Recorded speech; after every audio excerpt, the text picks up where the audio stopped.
परंजो गुहा ठाकुरदा को देखिए, अभिषेक शर्मा को देखिए, भाषा सिंह को देखिए, अनंजो चक्रवर्ती को देखिए, ये सारे के सारे और जितने भी हैं। और इरफान उसने तो केवल उसने कार्टून बनाया, कार्टून बनाने के आधार पर उठा लिया। सो ये केवल तानाशाही नहीं है, मैं इसे सीधे शब्दों में कहूँगा, ये गुंडागर्दी है और ये पुलिसिया राज है। सरकार डर गई है सर, ये सरकार डर गई है, ये डर फैलाया जा रहा है। प्रेस फ्रीडम के मामले में तो ऑलरेडी पूरी दुनिया भर का जो इंडेक्स है उसमें बहुत नीचे की स्थिति में है, बहुत नीचे की स्थिति में। लेकिन प्रेस पर इस तरह से हमला जो किया जा रहा है ये बहुत निंदनीय है और ये घिनौना षड्यंत्र है।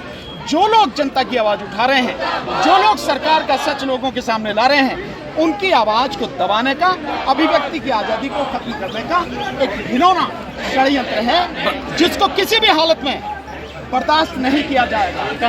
आंदोलन होगा जबरदस्त तरीके से, इसके खिलाफ आवाज उठेगी। बताओ जाति जनगणना के मुद्दे से ध्यान भटकाने के लिए केवल वो नहीं तो आप देखिए इसकी टाइमिंग जो है, आपने अच्छा सवाल पूछा, इसकी टाइमिंग देखिए।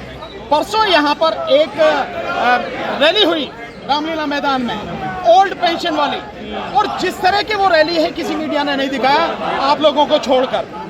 तो एक तो वो, उससे पता लग रहा है पूरे देश में कितनी बड़ी संख्या उन ओल्ड पेंशन से जुड़े हुए लोगों की है। सो पूरे देश में आवाज है, एक तो वो है, और ठीक उसी समय जो जाति जनगणना आई है, इन दोनों से ध्यान बटाने के लिए इस सारे काम को किया गया इसी समय। अन्यथा एफआईआर तो 21 अगस्त की है, एफआईआर 21 अगस्त की एफआईआर एकदम अचानक सब किया गया है। तो वेल प्लान्ड तरीके से सब कुछ किया गया। बताओ वकील सर, सुप्रीम कोर्ट की भूमिका क्या देखते हैं सर? नहीं, सुप्रीम कोर्ट केवल फटका लगा रही। मैं तो समझता हूँ सुप्रीम कोर्ट अगर वाकई में अपने अधिकारों का और आर्टिकल 142 में जो अधिकार दे रखे हैं उनका सदुपयोग अगर कर ले तो उनमें से बहुतों को टांग देगी सुप्रीम कोर्ट। अभी तक ऐसा हुआ नहीं है।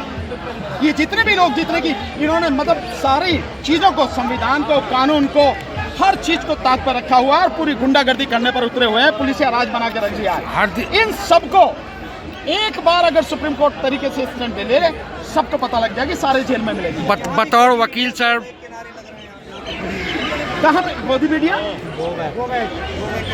लगेंगे हर जगह। गोदी मीडिया के नारे केवल गो बैक के नहीं लगेंगे, गोदी मीडिया का तो और बुरा हाल होने वाला है। अगर इस देश की पब्लिक खड़ी हो गई तो अभी तो आप जो देख रहे हैं ना, ये कुछ भी नहीं है। इनका जो हाल होगा वो इनकी कल्पना से बाहर है। धीरे धीरे लोग समझ। बताओ वकील सर, सुप्रीम जो लगा है तो क्या बहुत मुश्किल होगा बाहर निकलना जिन पत्रकारों पर लगा है? कुछ मुश्किल नहीं है। इन पत्रकारों का कोई भी रोल ऐसा नहीं है जिसे आप यूएपीए के तहत आप इनको उठा सको, डिटेन कर सको, अरेस्ट कर सको।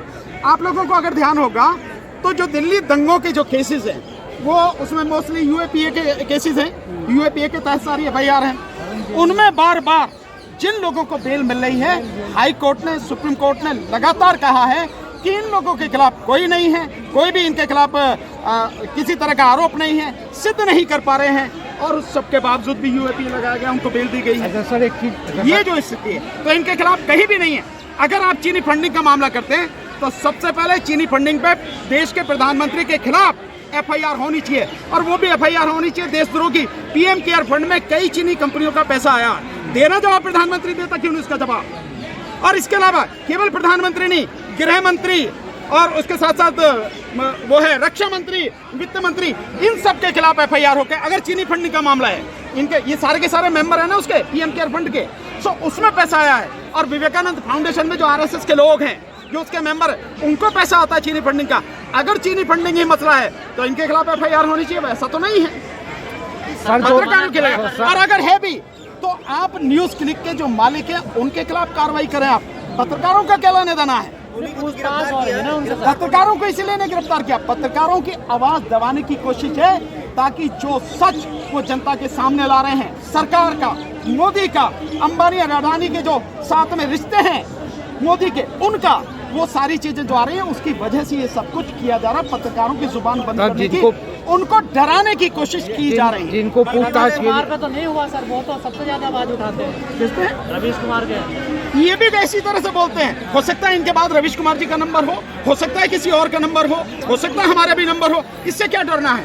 और आपका भी नंबर आ सकता है। वैसे भी आपका गला दबाने की कोशिश लगातार की ही जा रही है हमारे YouTube चैनल बंद होते तब इतना बड़ा आंदोलन नहीं होता। क्योंकि आप सारे इकट्ठे नहीं हो, आप अपनी ही आवाजें उठाते नहीं हो, इसलिए हो रहा। आप सारे इकट्ठे हो जाओ, एक संगठन बना, आप एक संगठन बनाओ ना, आप इकट्ठे हो। के साथ भी आए, न्यूज़ क्लिक के साथ भी आए। सर, जो सवाल नेशनल मीडिया यहाँ पर नहीं आया, यहाँ पर देखिए यूट्यूबर्स आए हैं जो चलाते हैं खबर, वो तो आए वो हैं जो ना। यूट्यूबर्स आए हैं, वो सोशल मीडिया के लोग आज की तारीख में वही तो इस देश की सच्चाई को दिखा रहे हैं। तभी तो लोग मेन स्ट्रीम मीडिया, जो गोदी मीडिया है, जो भांड मीडिया है, उस गुलाम मीडिया को छोड़कर आप लोगों के माध्यम से जो न्यूज़ आ रहे हैं उन्हें देख रहे हैं। वो तभी देख रहे हैं ना, जो उर्मिलेश जी बोलते हैं, जो आप शंभू जी बोलते हैं, आप सारे लोग जो यूट्यूब के चैनल्स के लोग हैं, आप जो दिखाते हैं, तभी तो उन लोगों समूह जी का भी रेड होगी। भारत के लिए तो वही दिखा रहे हैं। किसके लिए?